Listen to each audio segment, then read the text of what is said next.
Would you vote for AOC for president in 2028? I know what you're thinking. That's too far away. Let's not think about it right now. Will we even have elections in 2028? I want you to check out this clip where this presidential historian thinks that it actually might be on the horizon. What I do think is happening. I think that, and I was not a great math student, so when a pendulum goes this far, right, when it drops back, it doesn't go back to the middle. It keeps going. So you don't have.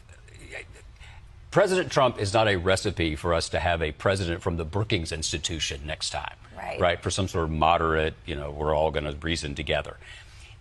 The pendulum will probably move pretty far that way. And I think, I never thought I would say this, but the longer President Trump governs the way he's governing, the more likely he's making the presidency of AOC.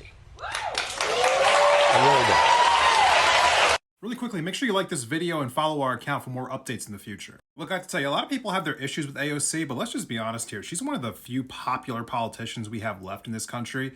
And I think at the very least, I would love to see her in the Senate. I think she should primary Chuck Schumer. Seems like some of her colleagues also think that she should primary Chuck Schumer. But look, I really see it like this. I know a lot of people seem to have their issues with AOC not doing certain things that they want her to do, or maybe she's not far enough to the left on certain issues, or maybe she claimed to be for certain things, but then didn't actually go hard enough in the paint to support certain things.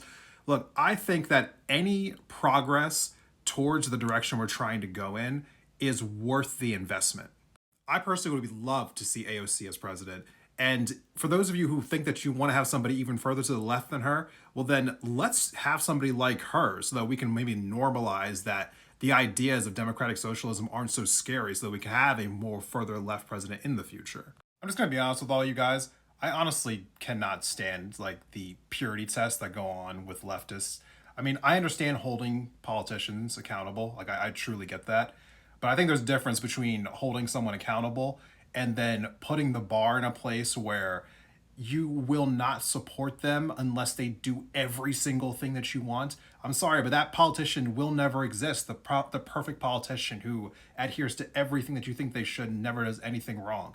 If we don't get behind somebody like AOC in 2028, then we're going to get stuck with Gavin Newsom or Josh Shapiro or some other corporate approved Democrat that we all know we want nothing to do with.